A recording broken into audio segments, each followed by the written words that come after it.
Hello, friends. Welcome to the Nexus Podcast. I'm your host, James Dice. Each week, I fire questions at the leaders of the smart buildings industry to try to figure out where we're headed and how we can get there faster without all the marketing fluff. I'm pushing my learning to the limit, and I'm so glad to have you here following along.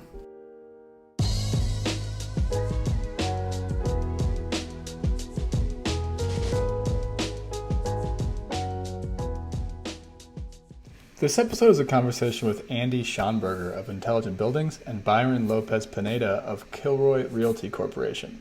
We talked about Kilroy's journey towards smarter buildings, including how they started down the path to reduce cybersecurity risk and how their work converging networks has led to all kinds of benefits for the portfolio as a whole. And throughout the conversation, Andy sprinkled in how the consultants at Intelligent Buildings have helped Kilroy and many other clients with setting the initial strategy for this journey and helping them get there along the way. So without further ado, please enjoy the Nexus Podcast with Kilroy Realty and Intelligent Buildings. All right, Bayron and Andy, welcome to the show. Can we start with you, Bayron? Can you introduce yourself, please? Sure. My name is Bayron Lopez Pineda. I'm the Operational Technology Manager for Kilroy Realty. Under my supervision, we work on our building components and systems, everything from water detection to access controls, BMSs, elevator, and everything that helps operate the Kilroy portfolio. Cool. And can you talk a little bit more about the Kilroy portfolio for those who don't know? Sure. Kilroy is a developer, asset manager, REIT implementer. We have assets primarily on the West Coast, everything from San Diego, Los Angeles, San Francisco, and Seattle. We recently had an acquisition in Austin, so we're going into that market. But commercial, Class A real estate, high-tech individuals and high-tech tenants within our portfolio, about 15 million square feet currently, and there's a couple million more under development. Cool. So developer and occupier?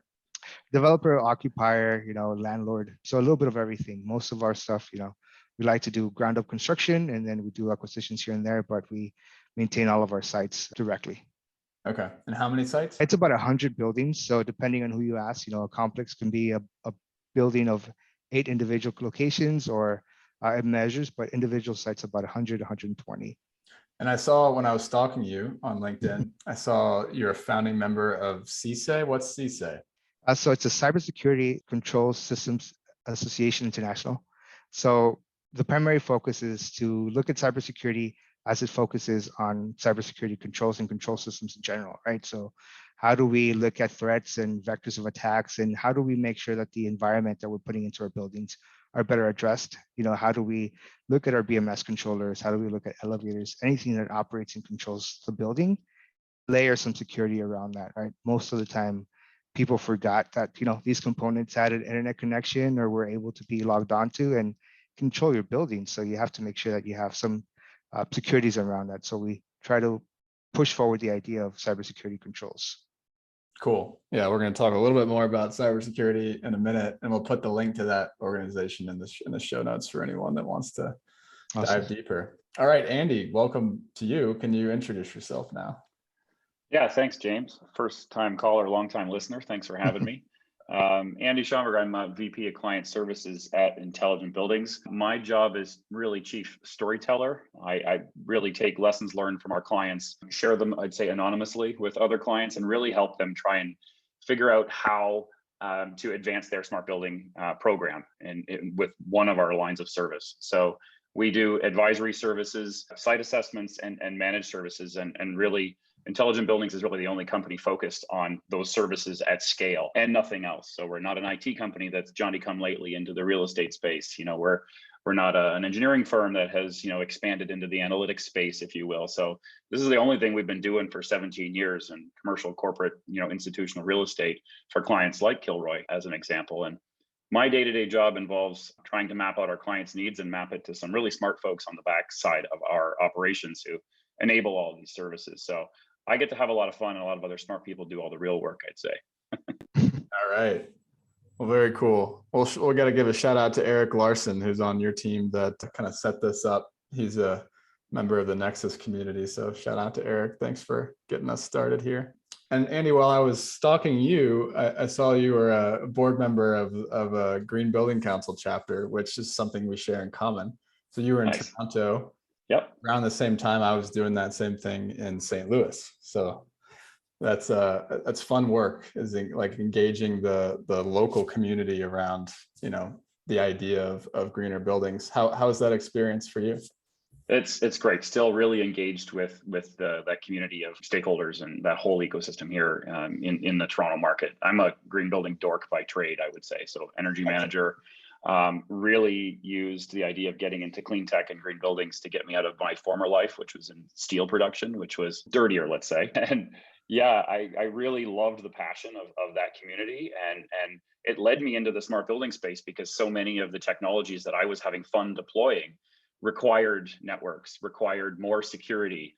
And, I wound up learning the hard way how to break, or sorry, how to fix building systems based on wanting to write new code myself or not wanting to call my peers in IT for help to connect a new meter and then taking down a subnet and doing things absolutely the wrong way.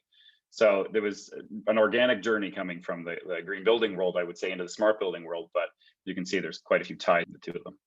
Yeah, and that matches my experience as well. Breaking stuff and then hitting roadblocks and wondering why are those roadblocks there, and then going down the rabbit hole to where we are today. Cool, that's fun. I think there are a lot of people that kind of share that background, wanting to enable something and realizing why it's not working, and then figuring out you need the infrastructure to support that, which is a great segue into our conversation today. Oh, cool. I want to hear from both of you on sort of your work together in the Kilroy portfolio. Who wants to start on the kind of the origin story of you guys working together?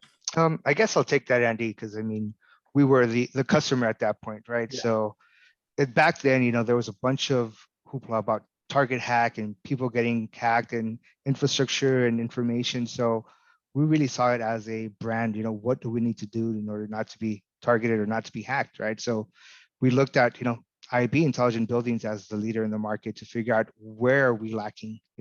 We know our infrastructure is great. We have a great corporate IT team who has had this infrastructure in place for 20 years on the corporate side, but the building was really lacking, right? Most of the time, engineering, facilities management ran the sites. They leveraged their vendors and they were doing a great job, but security wasn't at the front end, right? They always thought about, efficiency. How do we make sure that people are getting what they need, that the building's operating 24/7 and being able to access the site whenever they need it. So that meant, building a DSL line from AT&T or whoever, connecting it to the BMS system or the lighting controls or the elevators, and just saying, okay, cool. That's what we needed to do. And we really weren't quite sure what we had. So we went out and we found Intelligent Buildings to help do an assessment. What was our state, right? Where were we compared to the rest of the industry? And we found out that we were probably at the same level as most of our peers, which was very early stages at that point. Most people hadn't thought about buildings and the cybersecurity threats that they had. They knew that they had something, but they weren't quite sure what that was. And Intelligent Buildings helped us kind of identify those points so that we can go back in there, establish a policy of a converged network, establish a policy of how do we work with our vendors, and then build that foundation from there. So it was the initial steps of what we call now our operational technology team, part of the IT department. It was a role that was created. My role was created as part of that assessment, and then we've led that internally to grow, make that part of our Kilroy standard, part of our new developments, our sustained portfolio, and then making sure that goes forward. So the seeds were initially, wow, those people got hacked. Let's make sure we don't get hacked. And then how do we make sure that we stop that from happening, and what our risk appetite was. So it sounds like the initial impetus was cybersecurity, and then the IB team kind of zoomed out and looked at things kind of holistically. Is that how it worked, Andy?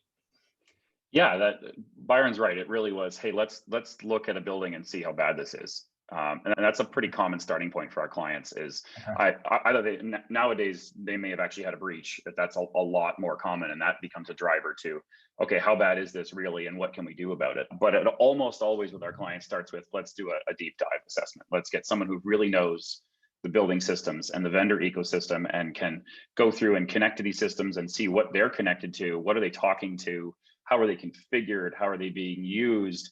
And scare some people in the organization a little bit with what could happen, because some people still to this day think, oh, it's if they change the thermostat, so what? There's still a bit of that ostrich, head in the sand, if you will. So, that first assessment's really a catalyst to building out a program For many of our clients, that becomes, okay, let's look at a sample of the portfolio now, because maybe we differ by region or by investment partner or by asset class or keep going. And then usually what happens is where we went with Bayron team, is to doing some planning and policy. Like, how is this going to work as a program? What are we going to tell vendors that they must do, they shall do? What are we going to build for a playbook for us internally? So, what is Bayron's job set compared to what is an outsourced IT provider, or an OT vendor provider? And what are we going to build into contract language on services, for risk reduction? What are we going to require from an insurance perspective from our vendors? All these things change as a result of having your eyes open from a couple of these assessments typically. And so that's where we went with Bayron and team, and with a lot of our clients too, is building out that, how do we now manage this now that we're aware of these risks? The so what is those next steps typically. And the procedures, if I may add, I think as technologists, as IT individuals, we have an idea of how a network should be ran, right? We know that we should be doing scanning and policies, but that may not work for a facility, right? You run a scan of all your endpoints, you might break something, or you might lock up a network. And IT devices and IoT devices are different. They might both have IT, but that little O in the middle makes things sometimes very difficult. So you have to figure out that the policies from the IT side might not apply to the building, and how do we then go ahead with that? How do we tweak our policies? How do we make sure that they are adjusted to meet the goals and ends of the property? So it's a dedicated operational technology specific team that sits inside of the IT team at the corporate. Exactly. Correct. So what we do is we work with all of our teams, right? Everything from facilities management to property management to cybersecurity, physical security, construction. So we basically provide the IT OT services for all the different teams within the organization. So if if construction is looking to put up a new site together, we help with the design, the cabling, the allocation of resources, what vendors should we be looking at, what should we deploy. If it's physical security, they might want a camera that does this, that, and the other, right? But we might know that there's certain vendors who meet the standards, meet the policies, have that infrastructure in place. So we'll be able to work with all of them, review their proposals. If, let's say, a BMS vendor comes back and says, you need a server, okay, the facility guys, they're wrenches, they're very smart guys, right? They can execute and operate a building 100% 24 hours, but they're not IT guys. They can't tell you if that's a correct operating system for a server, what the IP addresses should be. They need the resources. And that's where we come in and say, look, we will be that resource for you internally. If you need anything, let us know, and we will help you navigate the crazy world of IoT and OT and IT converging together. Cool. So let's zoom in on a piece of the sort of roadmap that you guys put together back then, which is the network convergence, right? Can you talk about what that entailed and what the goal was there? Sure. And for us, it was, people hear convergence, and sometimes there's two approaches to it, right? There's the convergence with your corporate network, right? Your file shares, your servers, your day-to-day operations, and converging that with your facilities. We did not want to do that. We wanted to make sure that we kept those air-gapped, right? Our IT team has put together an infrastructure over 20 years that's amazing, right? So we didn't want to affect them. What we did is we converged the building, right? BMS, lighting controls, access controls, water detection, all those dispersed networks within the building, and converged them into one, right? In the past, you would see that there was, 4 DSL lines because you had 4 different systems. Why is that needed, right? Why don't we just consolidate to one network, make sure that that's managed accurately through, a firewall, through managed switches, and converge those devices into one. So what we did is we essentially created a secondary corporate network for the building itself that was converged. So now we have multiple VLANs, multiple subnets, right? You have different firewalls controlling access. You have the removal of those third-party, TeamViewer and LogMeIn solutions, and converge that so that we manage the connection. We have a Active Directory, we have a domain controller specifically just for that network, where in the past it was just willy-nilly whoever came in. So we converged the building network itself into one, and then we can scale that up with an SD-WAN in pieces. Okay. This might sound like a stupid question, but it just came up today on LinkedIn. Well, I brought it up on LinkedIn because it was something related to an article that someone wrote. But why did you decide to do it that way? And the reason I asked that is because there's a subset of the industry that says, oh, just leave it up to a contractor. They're going to put this in for you. why did you decide to take ownership and responsibility and have one network? That might sound like a stupid question, but I think it needs to be explained. Well, if you historically think about it, it's been managed by third parties, right? And when you are not the one responsible for that on a day-to-day basis, right? Contractors can go from one job to another, right? But we want to be employees of Kilroy. Our team wants to make sure that we're proud of our buildings, right? We're proud of what we've worked on. So we feel like there's more control and we want to be able to manage it better. So for us, that was the only way we would really want to do it. We did use vendors in the past, right? Each BMS vendor was managing their own network. We told them, look, we can take over that because we have the expertise to help you. We also wanted to be more proactive in the buildings, right? Because when something goes down, it connects to Ethernet jack, it's IT. It doesn't matter if we manage it or not. Call IT, it's IT, get Bayron or get whoever on the phone. It's their system, even though we might not even know that it was there. So this way we can have some control, not be blindsided by issues, and then be able to dictate where we're going as opposed to following what the vendor says and saying, oh yeah, okay, they said this was the best practice, but this way we have more control and we're able to be more proud about the work that we do, right? Totally. And Andy, from the perspective of all your clients, I'm sure that you guys are having this conversation all the time with whatever, subset of vendors are serving your clients. How does that conversation normally go? It really does come down to risk and control, because inevitably, the tenants, or if you're an owner occupier, the users of the building, they still are going to point fingers at whoever's, got their fingers on the technology, and doesn't matter if a vendor was controlling it or not. It's somebody inside the company who owns the system at the end of the day is going to have to fix it. So that there's certainly an appetite for that risk reduction of some investment in time and effort of folks like Bayron to get further down that road. Now, where the arguments come in, I think, is on what convergence means and how far do you go. And because our industry has done a great job of selling the benefits of a fiber backbone and copper across the floor plate or various fiber strategies or what have you. And some people in our industry think that just means massive dollar signs all over the place. And so there can be investment criteria to go over to justify that type of investment, or convergence can just mean control of the entry into siloed building networks. So as an example, we have plenty of clients, existing portfolios, who still, just like Bayron and Kilroy, want to get that risk reduction down for people accessing the building, but they also don't want to have to throw 6 or plus figures at a building network convergence program, if you will. So okay, we just need to control egress now. We need to make sure that remote access is managed, for example, and we need to have an enforcement mechanism in place for policy for our vendors around their cybersecurity best practices, and maybe a bit of a hammer in case they don't comply. And maybe there's some things that we want to take off the vendor's plate, like backup of building systems, of managing antivirus on servers, because that's not their core expertise.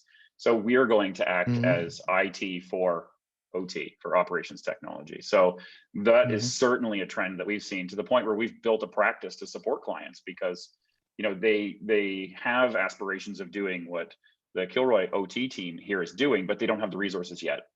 So they want someone who can act as that single throat to choke to keep the vendors from running amok, if you will, or just keeping them focused on what they're really good at and providing this as a service for them. So we've actually, as this has evolved over the last 5 years, have built this up as a practice to offer that as a service because of the need in the market for it. So long way around answering your question there about just network convergence, but the idea here is to help each client define exactly what it means to them without it requiring a blank check, but to get at the same nut that Bayron and team have cracked, which is risk reduction and ownership of these systems.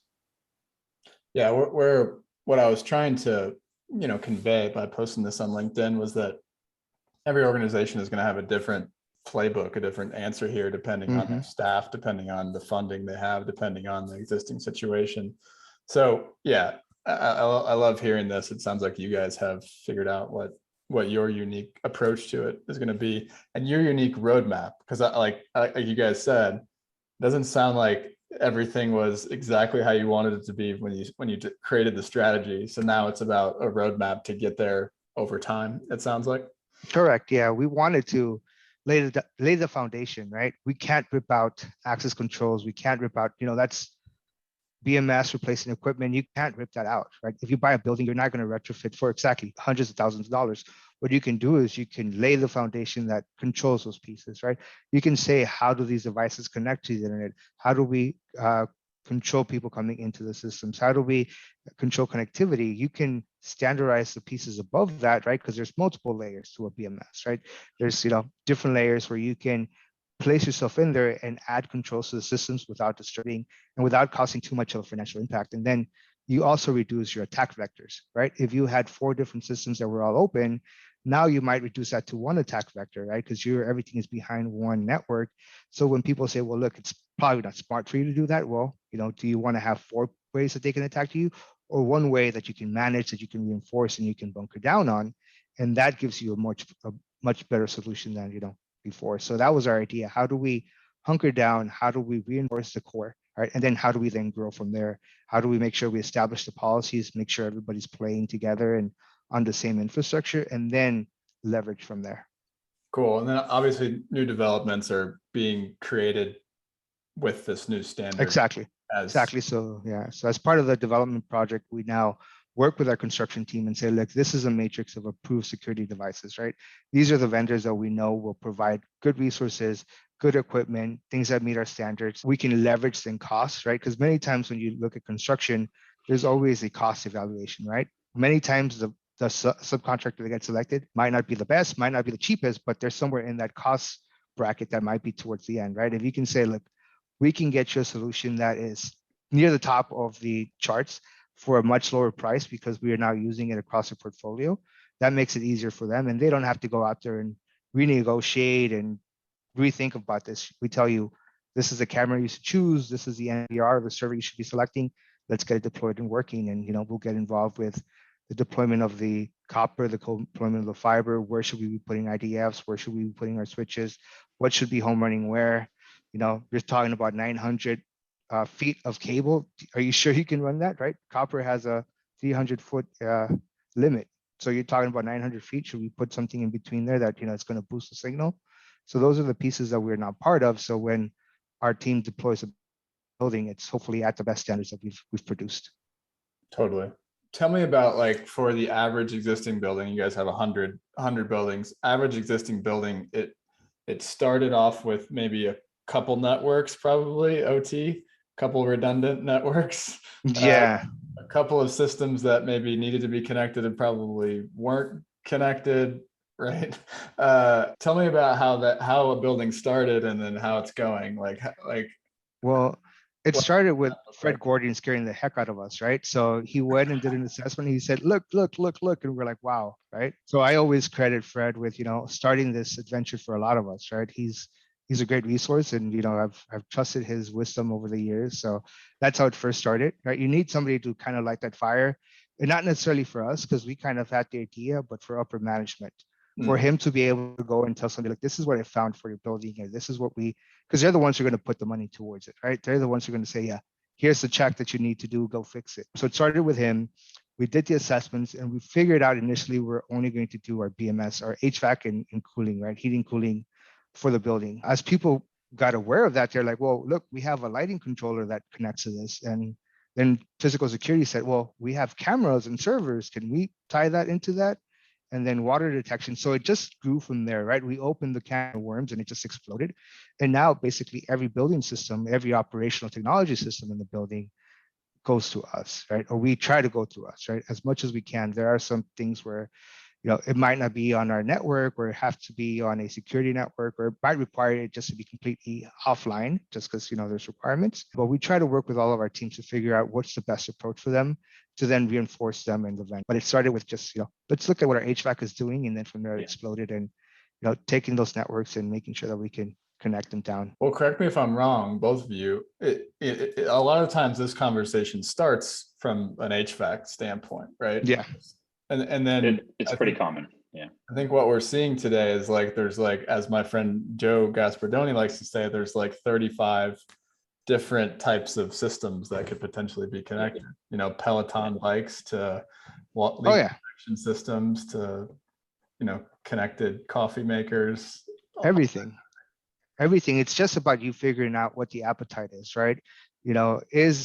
do you spend hundreds of thousands of dollars to connect the coffee maker? Right? Is that something that's within your strategy? Maybe not, right? But what about your lighting controls or your HVAC or your elevators, right? Yeah, probably those pieces you need to do, right? So you also have to be strategic within the building and say, these are probably the core items, especially if you have a tight budget, right? Or if you have a restriction or you want to set certain goals within a certain time frame, you have to be strategic. Because if you're telling people, yeah, we spent, 2K on connecting the coffee maker, then maybe they're going to look at you and say, maybe that budget should be going somewhere else. But if you're able to tell them, look, we have better resources, our engineers can work on our buildings from anywhere in the world. I've actually worked on our access control server sitting over Waikiki Beach, right? If you're able to then leverage those pieces for our sites and give that technology to our systems, then it makes it functional. If you're just saying let's connect everything because we can, then that's a different approach.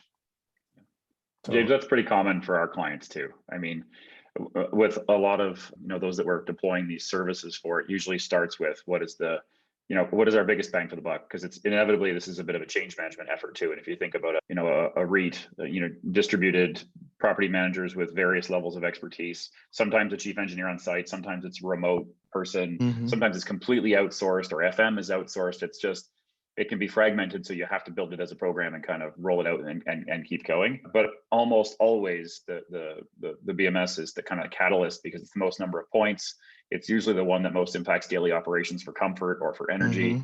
And so there's usually a let's lock this one down first, and then like Kilroy, scale from there. And sometimes you have clients who they'll say security, like for example the parking security and parking management, that's completely outsourced. That network is separate. It's got credit card information.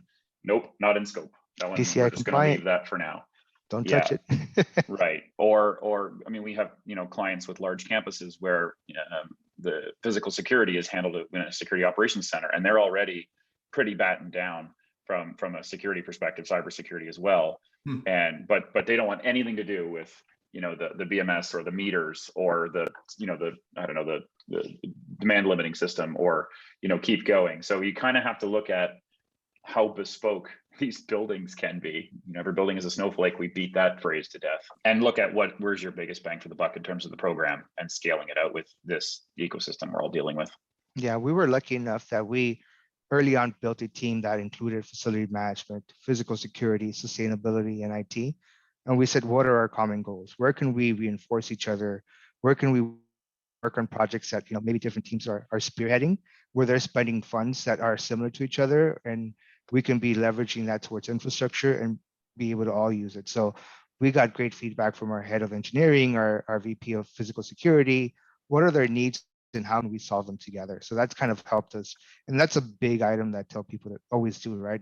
Bring in all your stakeholders, because you never know. They might be willing to work with you on every single project that you have, or they might not know that you have a policy going on and they're willing to jump in place, right? Our security officers, they're great security officers. They patrol, they keep our building secure, but they're not IT people, right? If you tell our physical director or director of physical security at one of our regions, great guy, right? He knows his stuff, but he's going to tell you that he's not a Windows guy. He's not a server guy. He doesn't know what that is, but he can rely on us to give him that information and make his job a little bit easier, hopefully.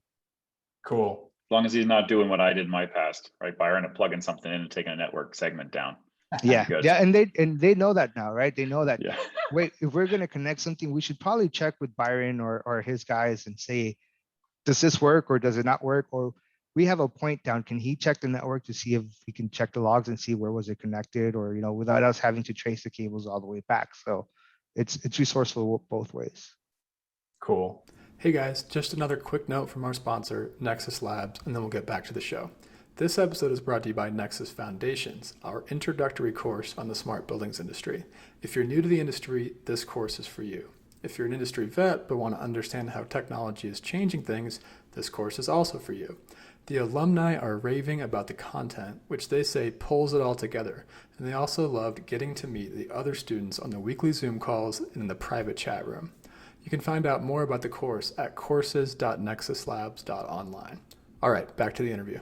Well, let's talk about paying for this. So obviously, taking 100 buildings and completely changing them over to this new standard is not feasible from a capital expense standpoint. But doesn't this start to pay for itself over time once you start to get more efficient? And how does that happen? Yeah, I mean, it gives you the opportunity to start leveraging the technology. Like I gave you the example, right? We found that some buildings had multiple internet lines, right? And for some people, those might be small dollars, but let's say you're paying $1,600 a month, right? Because you have 4 different internet lines. If you reduce that to $500, right?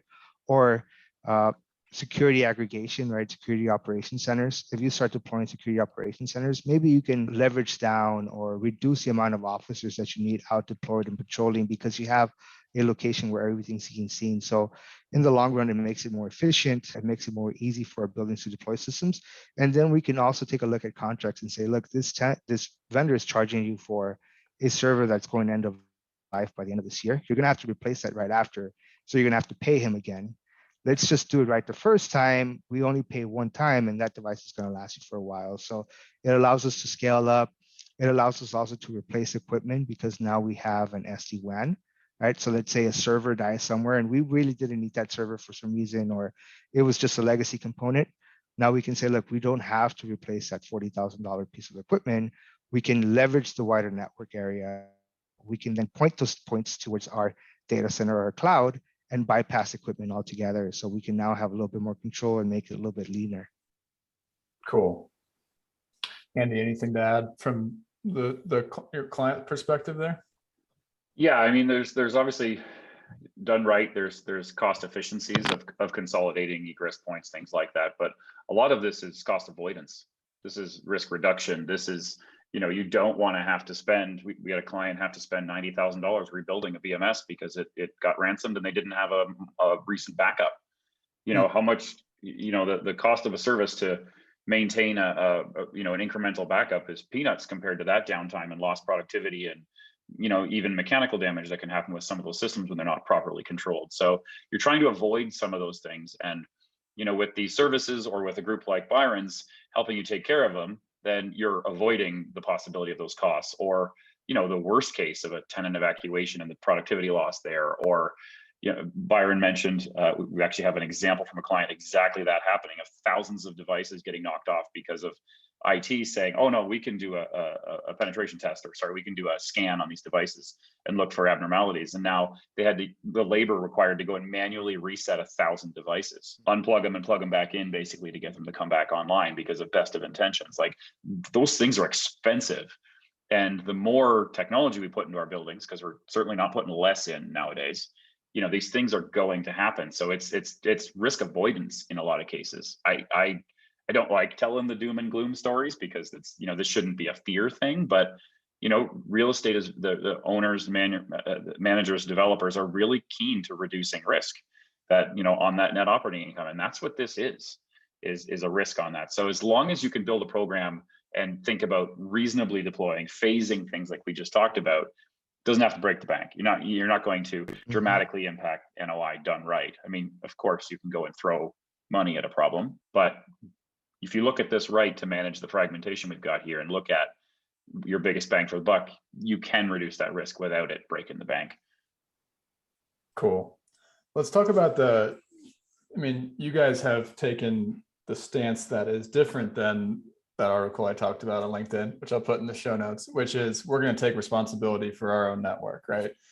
What do you think is required from a personnel and skills and team standpoint in order for you to really take that full responsibility? It's interesting because we just actually hired another guy to be on our team and it took us forever just because the skill sets out there are not really on the OT side, right? And the way that I would present it to people is it's IT, but non-traditional IT, right? You're still going to have networks, you're still going to have infrastructure, you're still going to have endpoints, but they're not going to be the same way that you manage a corporate infrastructure. Very similar, but if you take something down in a building, your elevators start running, right? Your stop running, your HVAC stops running. So there's different things that we have to be more addressed. One of the big successes we've had is our facility guys who are younger, the computer guys, right, who grew up gaming, but were really into like the building facility sides. So those are the guys that really get how do we network their meters in? How do we make their BMSs more accessible? How do we control the lighting systems, right? So those are the kind of roles that we want to look at. The engineering guys who want to either grow their careers into technology and technologists and facility management. and bringing the IT guys into the infrastructure as well, right? Because many times they have no idea of how it's done, right? I come from a technology background. I've been doing IT for a while, but I was lucky enough that early on in my career I was deploying infrastructure and deploying IDFs and in construction areas. So this kind of helped me segue into this role. But many times the IT guys are happy being stuck behind the systems and just, plugging away at a computer. We actually have to go into the buildings and get dirty and start taking cables around and dismantling equipment, which is exciting.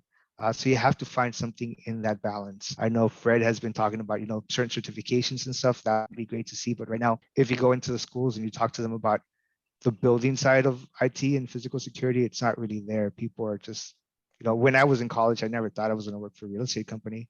I thought I was going to go to the big boys and play in technology and engineering, but here I am doing technology systems that are cutting edge and leading, our industry. So we have to make it a little bit more sexy for people to consider getting into these roles, because if not, they just see the build. They don't really understand. They know that an architect designed it, a civil engineer built it, a mechanical guy put in the mechanical components, but all those guys are tied in by the infrastructure and the backbone, and that's the technologies behind it. So I think that's where we need to really go and say we have to push people to go into these roles. So, James, I think we should have asked Fred Gordy to be on from Intelligent Building side, because we keep talking about him like he's the godfather. Actually, he really is the godfather of cybersecurity in building systems. But I'd follow up Bayron's note there, because it is certainly a challenge for this industry to tackle this technology skill set, and there is a lot of opportunities for this. I mean, we were talking about this in the show prep, James. We're hiring because this skill set is in demand.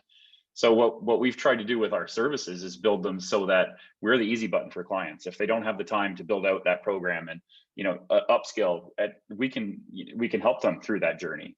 Whether it's for a year or 2 years or 3 years until they spin up a team like Bayron's. That's the whole reason that IB exists, is to fill this gap in this industry. So, but it is certainly a challenge. We've been working with some of the community colleges, if you will, on some of the programs on building cybersecurity curriculum about control systems. So, we have these, kids coming out of college learning about, the latest and greatest from Johnson or Honeywell or the Niagara framework. And we want them to be versed in cybersecurity as well.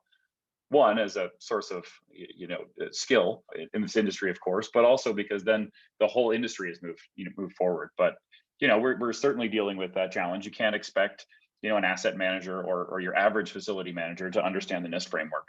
That's not fair. They weren't trained that way. So we can bring them along the journey, but we can also, provide the services for them in a very targeted way where, you don't expect too much of them or their vendors. Cool. And when you kind of coach your clients on putting together that team, what do you recommend they have in place when that team's put together? So we're really building that out as a playbook. Like we do the very consulting ease things, build out a RACI model of who's responsible, who's accountable, who's consulted throughout the organization. That is very much dependent on how the organization is structured. To Bayron's point, we do our best to bring all those stakeholders involved, the physical security, the construction folks, get all their drivers. I mean, we know quite a few of them, right? I mean, Bayron working with construction folks, they want help on technology and they don't want him to increase a schedule or add any cost. So, we know the typical drivers of these folks, but we want to make sure that they're, along for the journey and understanding how they can, pull from this operating model. How does it affect them? Where should procurement include language in, issuing an RFP, for example, of cybersecurity requirements versus what does an MEP need to know building a new building and writing a Division 25 for Kilroy? Those are very different things, in this organization. So you have to understand the whole life cycle of the building, from how, coming out of the ground right through to we're selling it, at some point down the road. So it's not a simple thing, but it is a knowable thing. We've been working at this for 17 years. So that's what the Godfather Fred and the team have done, is built this out so that it can be consumable as a playbook. And then you have all those folks kind of knowing how to take advantage of this and do better instead of just pretending there's no problem here. Yeah. And James, if I can add one thing again to the kind of the workforce, the other thing is to, as you're coming in, ask questions. I've seen a lot of the people who I've talked to on your podcast, they're always looking to share their ideas, share their information, their experiences. That's one of the great things about being kind of in this field, right? You have people like Andy and the team over at IB who are always willing to connect with one another, but also just look to the resources. Everybody always wants to share information, learn from each other. And even though we are competitors, right, we are working towards, getting somebody else's lease to come over to our lease because that's the nature of the business. But we're always looking at each other's backs. We're always looking at what are you doing from a technology standpoint? Okay, this is what I'm doing. Where can we leverage each other?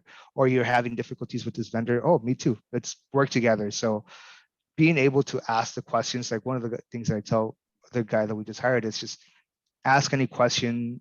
You come from an IT background, system engineering, ask me any questions on the building side. If I don't know it, we'll ask our building engineers. If they don't know it, we'll reach out to somebody else. Just be willing to learn. Like I was sent to, physical security conferences, right? Where I'm looking at bollards and looking at, drones and all this stuff. And it's like, okay, cool. It's part of the role, right? You're going to see these pieces, right?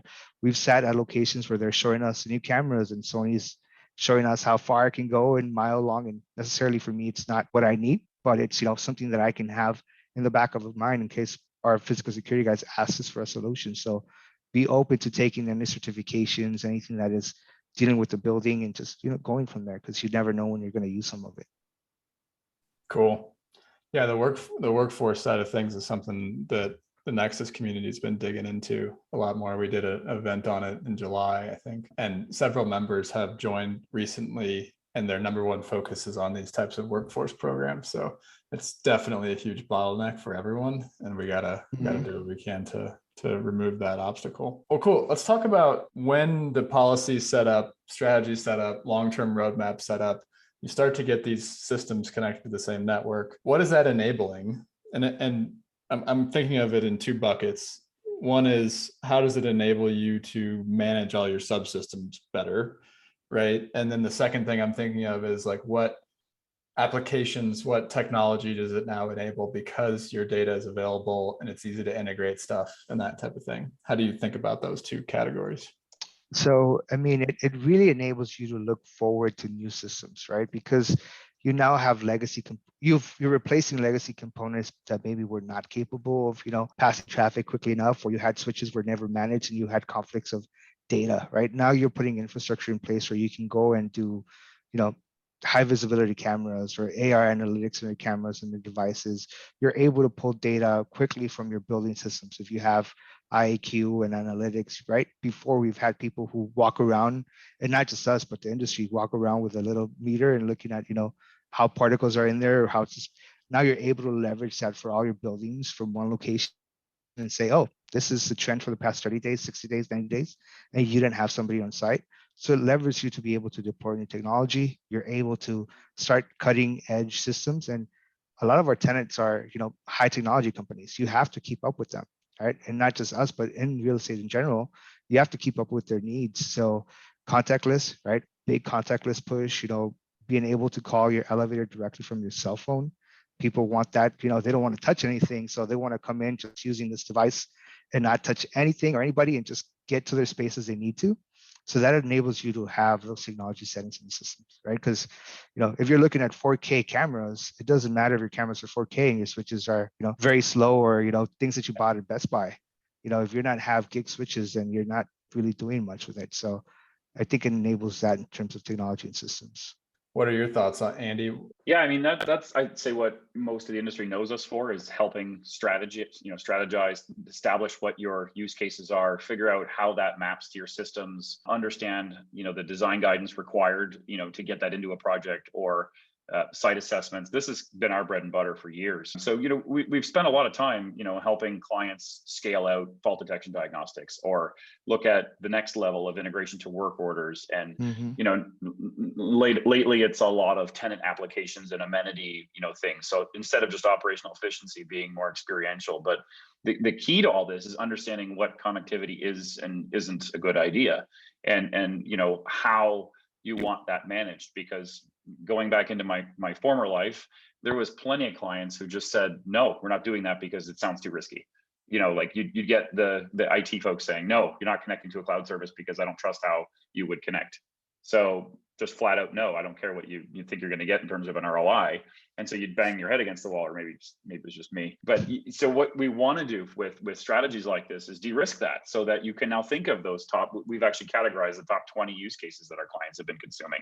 And they align directly with what Bayron was just saying around around analytics, around frictionless entry into buildings, around understanding indoor environmental quality, or getting into the, the utilization data, or the, having the elevator management system integrated into, a unified interface. All the things I know you cover in a lot of detail, James, and a bunch of your, other podcasts. But what we want to do is make sure that when we come up with those strategies, or talk to the leasing team about how much that would differentiate the property compared to the one across the street, that on the back end, we've done all our homework, and everybody who is going to connect and maintain and operate and continue to manage the change of those systems is aware of how this is all going to work, so that there's no extra risk. And not just it gets hacked, but is it going to work? What happens if the internet goes down? Where does the finger get pointed?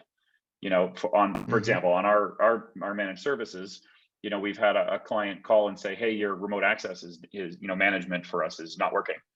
And, we look at the system, and we're actually, no, your internet service provider, the link has been going up and down every 30 seconds. You need to call them. We're standing by ready, call us for support, but look, here's the data. So now you can make better decisions based on all that, of how to keep these, admittedly more complex systems up and running. We're not just, opening windows anymore. Now Bayron's logging in from Hawaii to make sure that, the system's working properly. So that complexity, I don't think, is going anywhere. It just needs to be managed. And so that we can enable all these use cases. And heck, I don't know what's coming a year from now, but we certainly want to be ready to have a secure connection to some cloud service, some AI engine, some data lake from a client, some digital twin, all of the use cases you cover in extensive detail, in your series here. We want to make sure that we can say yes, but understanding how that whole life cycle is going to work, and not have to bang our heads against the wall with a no from IT because it's just too risky. Yeah, and that's one of the things I think that we reach a lot now, right? As we get requests, and when you're leasing, many times you just say yes to everything, right? And then lease it first, and then we'll figure it out later. We're lucky enough that we have the infrastructure to say, okay, you set that. Okay, we probably wouldn't have said yes right off the bat, but we can probably make it work.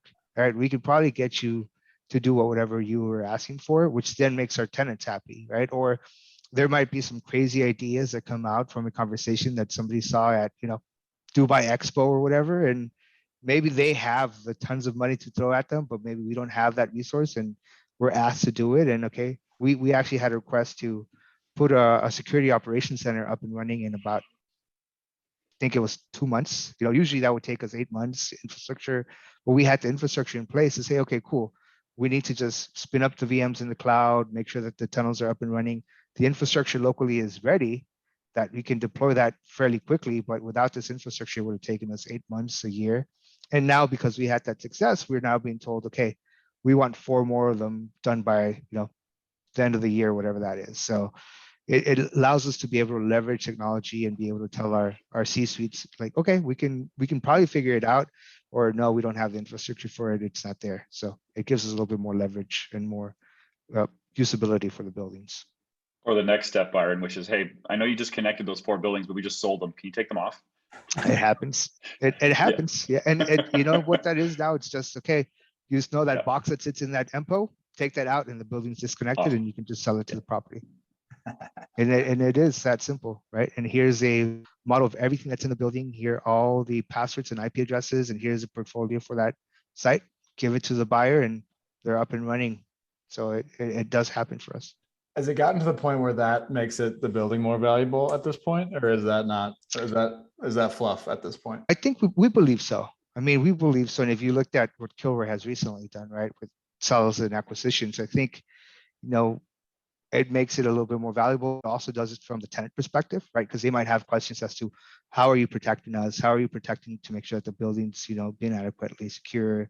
What are you doing for my employees to come into your site? So I think that makes it appetizing for the tenants. If you're able to tell a tenant, look, we can get rid of all the physical key card waste, right? Because we're moving to mobile, right? That might be a good strategy for them as well, because they might have ESG policy that they're working towards, right? So now if they say, oh, none of our employees carry key cards because our landlord doesn't provide that, sell mobile apps. It makes it accessible and appealing for some tenants. So we hope so, right? We keep on getting projects, so I think we are, but we'll find out. Cool. Well, you guys mentioned tenant apps. I just want to ask about that because they're so hot right now. Andy, I saw you wrote an article on tenant apps in 2015, which is hilarious to think about because it's come so far and become so hot at this point. But can you guys talk about how you're thinking about tenant apps today, and specifically because you guys have this air-gapped sort of front of the house corporate network? Well, actually, you maybe have the Kilroy corporate landlord network, right?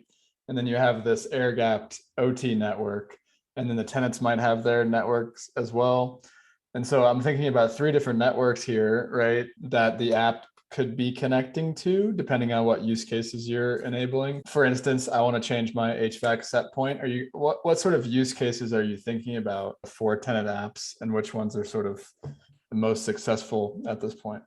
So we leverage that through each building isn't unique, right? So whatever services you might have on one side might not be needed on another. So we really like to tailor towards that building specifically, right? Depending on the needs of the building, the tenant needs, there might be locations where the tenant might have a specific solution that they want to work with. And if they are a fully occupied tenant, then we have to work with them on that, right? So we'll have to figure out that solution for them. Where we have multiple tenants, that's somewhere where we work with the building and the asset management team to see how that interaction needs to happen. Our leasing and marketing teams are becoming really heavy as to what they foresee from us providing services, right? So will OT be able to provide you an application where you order lunch and do your dry cleaning? Probably not, right? Because that's probably not within our scope. But we might have something as part of our marketing team, which that will be its focus. So that's where we're trying to figure out what is specifically building operations, right? Where can you request a mobile credential to go into a property, or where can you request lunch or services that way? So those are kind of the strategies that we're looking towards. What do we make efficient and available for the building, and where does not make sense? And say, look, you have a request, call the engineer. The engineer is on site. He has all the tools available for him to be able to make changes 24/7, and that's just a process. So it really depends on the building and the tenant and the space. Yeah, the reason I asked this question is because this technology has like the potential to make all the last silos go away at some point, but we can't act like the silos aren't there when we implement the technology, right? So I think people kind of gloss over that fact when they talk about this. What do you think, Andy? Yeah, and you can get the tenant employee experience platforms is actually what I would call them, instead of just the tenant app, because it really just depends on who the user mix is here. But from a lot of the marketing I've seen, they've done a great job at making it seem like this is one app to rule them all, in the building. But underneath the sheets, there's a lot of API integration to building systems, and you have to think about how is that connected, and how are you doing, how are you onboarding a tenant versus, just how's an engineer using it? There are certain lines in the sand you have to draw, and going to the marketing of these experience, platforms, there's a lot of functionality there stacking up as a menu list. Oh, yeah. Everything from, visitor management to the mobile access credentials we've been talking about, and concierge services, and, book an exercise bike, and keep going on maybe it's the environmental controls, or request fresh air, or submit a work order, or you can keep going. And I saw the list on one for our client that's the amount of services is 50 long actually, and they basically just said, let us know how you want to configure them and we'll do it, because we can do all of this under that umbrella. And now you're looking at that going, where do I start? Like, how do I prioritize? Because that and do they really know what they're getting in for when I tell them I have 17 building automation systems and 4 of them are proprietary, and those vendors are not going to want to let us connect at all? So do they even understand all this? So there's a lot of complexity there. But I will say that as these platforms are maturing, that a lot of these are it's not just a custom app being developed like what I was talking about years ago, where hire an app developer and you can make whatever you want. Right nowadays there's a lot it's pre-configured. Now you're just tailoring it. Right now you're changing a logo, or you're changing a sequence, for example, or they're using a different API to get at a particular system. Or so it's certainly come a long way. They are pretty powerful, but they are not that one app to rule them all, in my opinion, yet still, because it is focused so much more on the experience. And this is where you need somebody like, with Bayron's experience or ours to help you understand those connections under the hood, because, you can get leasing folks look at that feature list and go, I want it. And then when you have to run it, especially in an existing building where you may not have a clean sheet of paper to specify all those integrations right up front, you may have your hands full making it, viable and working on an ongoing basis. So I love where this is going, because what it's doing is driving a lot more connections to those base building systems. And now there is more eyeballs on making sure they're configured right, and that, that this is going to work long term, and that there is someone like the BOT team at Kilroy supporting it on an ongoing basis. So I think it's great because it's getting more eyeballs into the space. But it certainly isn't just a magic. Like if you just see, oh yeah, it connects by API, okay, maybe. Right? Yeah. There may be some more expense there that you're not quite sure of right off the bat. But man, the platform is powerful, and it's really hard not to be inspired when you pick one up and get to play with it for the first time compared to where we were 5 years ago. That's for sure. Very cool. Yeah, I'm super excited about where it's headed as well, because it's creating those conversations about knocking down silos that we wouldn't have had as quickly before. Well, with that, let's wrap up here. What are you guys excited about heading into the end of the year, early next year? Maybe start with you, Bayron. I think COVID showed us a lot of things, right? So COVID actually helped the building ramp up also, right? Unfortunately, everything that happened, but we've actually been more busy within our buildings, retrofitting and repositioning and updating and upgrading. So the technology that's coming into the spaces for the next years is, it's phenomenal, right? Some of the things that we'll be able to do with elevators and access controls and cameras and internal Kilroy pieces, right? That we might not, expose to tenants, or that might not be needed for them, right? Because another thing of the tenant experience is, who needs what, right? A facility people at the tenant might need something different than your regular employee, but for us, the technology that we're able to leverage, right? We're able to push technology forward, the way that we're building our sites, the way that we're thinking about, how should elevators integrate? How should an elevator know that you're walking into the lobby and select your floor automatically for you? So those kind of pieces, as we're making it easier for you to live in our space and welcome you guys back and make sure that you're enjoying the Kilroy brand and saying, yes, we want to renew our lease, or we want to lease up more spaces, just pushing that innovation. We always say that, we're where innovation works, and we truly want to mean that. And we see it with our sustainability team, our development teams, and our technology teams. So really excited about where we're going and the technology approvals that we've gotten over the last couple of months to push the technology forward for our sites. Very cool. I love that answer. What about you, Andy? Yeah, what he said. Yeah, we're actually in a very, very similar position in that a lot of our clients are looking at how is technology a differentiator. Maybe it is in that new build, trying to add in digital amenities because there's an expectation of it, or maybe it is around risk reduction because of a particular event. There's certainly some critical mass to this market right now, as I'm sure and you're actually a good poster child for it with the diversity of your speakers. But we really just want to help our clients go through the same journey. We've got some hard lessons learned over the years of ways to do things and ways not to do things. And going back to my role of telling the stories, that's really what our team does, is help shortcut our clients onto the path that clients like Kilroy have done. How do you learn these lessons? How do you take a bite of the elephant one at a time? Maybe it's attending a boot camp or one of your classes to get started, or diving into a particular use case and figuring out how you enable it. But it's pretty exciting. I mean, we've definitely see some critical mass here. I mean, a lot of our clients are going through that same journey, if you will, from let's dip our toes in the water and just do one assessment, or maybe 5, or a representative sample of the portfolio, and then build this into something that's going to live and breathe, because we know, the Pandora's box is open here. We can't unsee what's happened. We can't not pretend we don't know about this breach or this ransomware or the risk of this new technology. So pretty exciting times for our team. So we're just trying to keep up with our clients' demand to keep rolling with this. So great challenge. Love the fact that we have clients pressing us, and Kilroy included. I won't give away any Bayron and Kilroy's secret sauce here on their strategies and their prioritization, but I think everybody in this market's kind of tackling it a little bit different. So that's what our job is, to meet them where they are and really help them build out that program, whether it's around a smart building strategy or very particular managed service on a cybersecurity risk reduction effort. So fun to be in this space right now. I think we'd all agree. Yeah, 100%. Well, thanks to you both for coming on the show. It's fun to do a little dual interview. So thanks so much. Cool. Thank you for having us. All right, friends, thanks for listening to this episode of the Nexus Podcast. For more episodes like this, and to get the weekly Nexus newsletter, which, by the way, readers have said is the best way to stay up to date on the future of the smart buildings industry, please subscribe at nexuslabs.online. You can find the show notes for this conversation there as well. Have a great day.